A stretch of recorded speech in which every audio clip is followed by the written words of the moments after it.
and a happy Passover to you. Tonight we are in the middle of celebrating the Feast of Unleavened Bread. Now for me, this meant that at work I had to avoid walking into the break room at all costs. Because when all those donuts and cookies and cakes and breads are set out, it would just be rude not to take a piece, right? At least that's what I tell myself. So that's the big commandment for this feast. That's the mitzvah that we know, that we all know. Don't eat leaven. Don't eat chametz. Eat unleavened bread. But can anyone tell me, and this is an open question, so if no one says anything, I assume you don't know the answer. Can anyone tell me the second unique commandment in this feast? First it says, don't eat unleavened bread for 7 days, or don't eat leavened bread for 7 days, you are to eat unleavened bread. Immediately after that is the second mitzvah. No?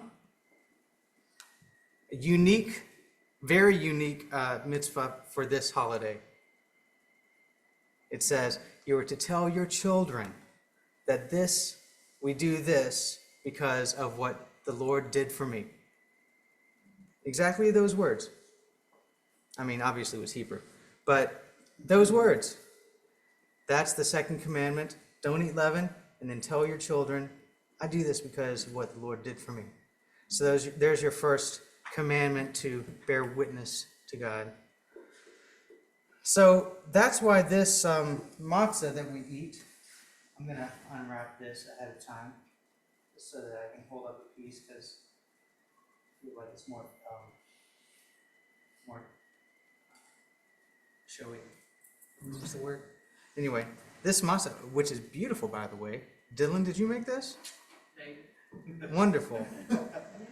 So this matzah, as we'll say in the Seder we're doing tomorrow night together, is known as the bread of affliction, but it's also known as something else, the bread of freedom.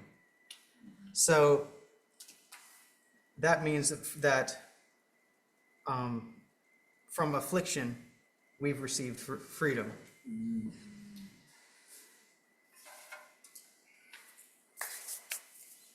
I'm going to enjoy that. So tonight and throughout tomorrow, let's remember the story of our freedom. Luke 22. Then came the day of matzah, on which the Passover lamb had to be killed. Yeshua sent Kepha and Yochanan, instructing them, go and prepare our Seder, so that we can eat. They asked him, where do you want us to prepare it? He told them, as you're going into the city, a man carrying a jar of water will meet you. Follow him into the house he enters, and say to its owner, the rabbi says to you, where is the guest room where I am to eat the Pesach meal with my Talmudim? He will show you a large room upstairs already furnished. Make the preparations there. They went and found things just as Yeshua had told them they would be, and they prepared for the Seder. When the time came, Yeshua and the emissaries reclined at the table, and he said to them, I have really wanted so much to celebrate this Seder with you before I die, for I tell you, it is certain that I will not celebrate it again until it is given its full meaning in the kingdom of God. Then, taking a cup of wine, he made the bracha and said, take this and share it among yourselves. For I tell you that from now on I will not drink the fruit of the vine until the kingdom of God comes. Also, taking a piece of matzah, he made the bracha and broke it, gave it to them, and said, this is my body, which is being given for you. Do this in memory of me. He did the same with the cup after the meal, saying, this cup is the new covenant ratified by my blood, which is being poured out for you. Upon leaving, Yeshua went as usual to the Mount of Olives, and the Talmudim followed him. When he arrived, he said to them, pray that you won't be put to the test. Then he went about a stone's throw away from them, kneeled down, and prayed, Father, if you are willing, take this cup away from me. Still, let not my will but yours be done. There appeared to him an angel from heaven, giving him strength. And in great anguish he prayed more intensely, so that his sweat became like drops of blood falling to the ground. On rising from prayer and coming to the Talmudim, he found them sleeping because of their grief. He said to them, "Why are you sleeping? Get up and pray that you won't be put to the test." While he was still speaking, a crowd of people arrived with the man called Yehuda, one of the 12, leading them. At daybreak, the people's council of elders, including both head Kohanim and Torah teachers, met and led him off to their Sanhedrin, where they said, "If you are the Mashiach, tell us." He answered, "If I tell you, you won't believe me. And if I ask you, you won't answer. But from now on, the Son of Man will be sitting at the right hand of Hagavura, the power."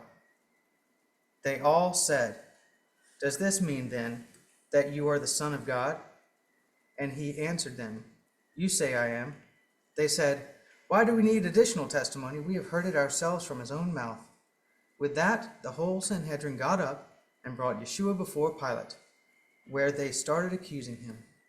"We found this man subverting our nation, forbidding us to pay taxes to the emperor, and claiming that he himself is the Messiah, a king."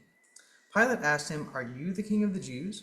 And he answered him, "The words are yours." Pilate said to the head Kohanim and the crowds, "I find no ground for a charge against this man." But they persisted. "He is inciting the people with his teaching throughout all Yehuda. He started in the Galil, and now he's here."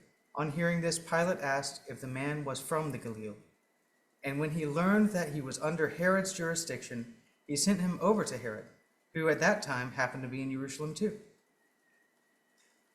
Pilate summoned the head Kohanim, the leaders, and the people, and said to them, "You brought this man before me on a charge of subverting the people. I examined him in your presence and did not find the man guilty of the crime you are accusing him of. And neither did Herod, because he sent him back to us. Clearly, he has not done anything that merits the death penalty. Therefore, what I will do is have him flogged and release him." But with one voice they shouted, "Away with this man! Give us Barabbas!" He was a man who had been thrown in prison for causing a riot in the city and for murder. Pilate appealed to them again because he wanted to release Yeshua. But they yelled, "Crucify him, crucify him." A third time he asked them, "But what has this man done wrong? I haven't found any reason to put him to death. So I'm going to have him flogged and set free." But they went on yelling insistently, demanding that he be crucified, and their shouting prevailed. Pilate decided to grant their demand.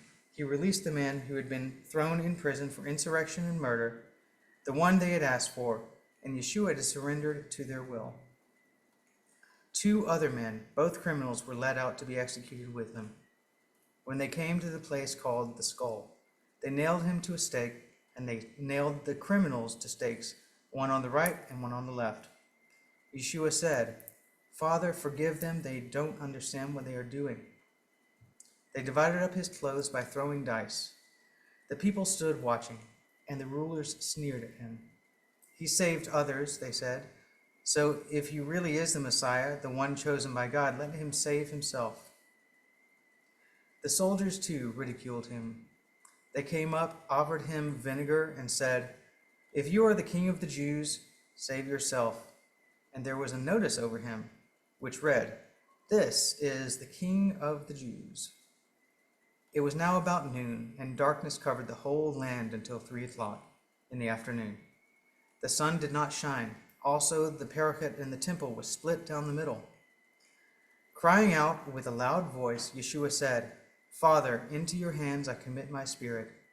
With these words, he gave up his spirit. It was preparation day, and a Shabbat was about to begin. The women who had come with Yeshua from the Galil followed.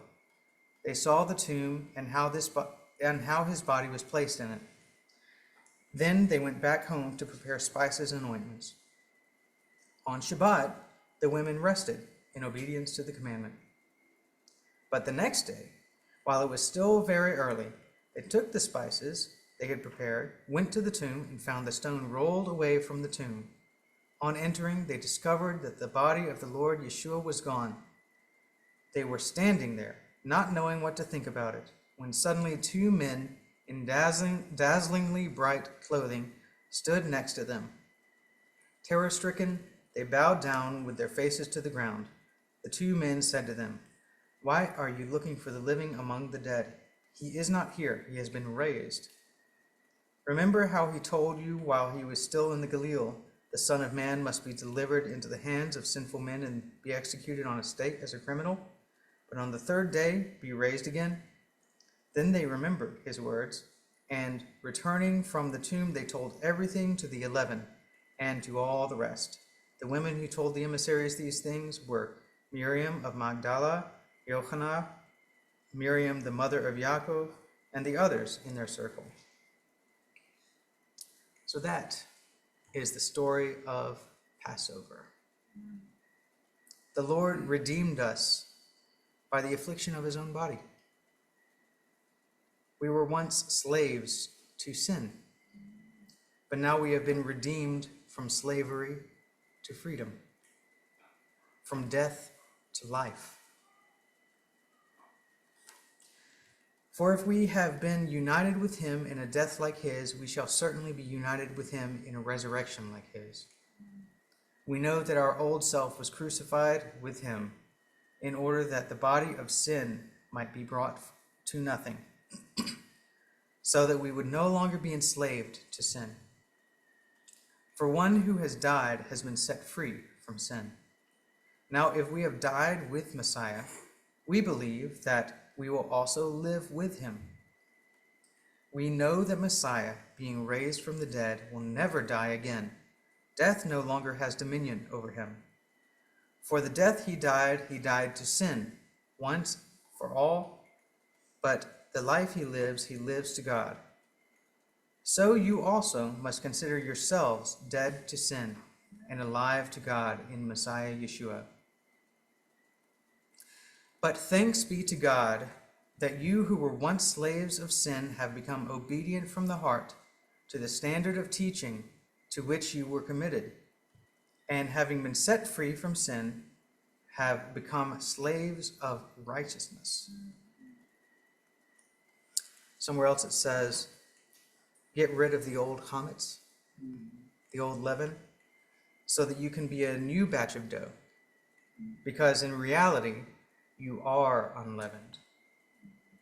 For our Pesach lamb, the Messiah, has been sacrificed. So let us celebrate the Seder, not with leftover chametz, the leaven of wickedness and evil, but with the matzah, the unleavened bread of purity and truth.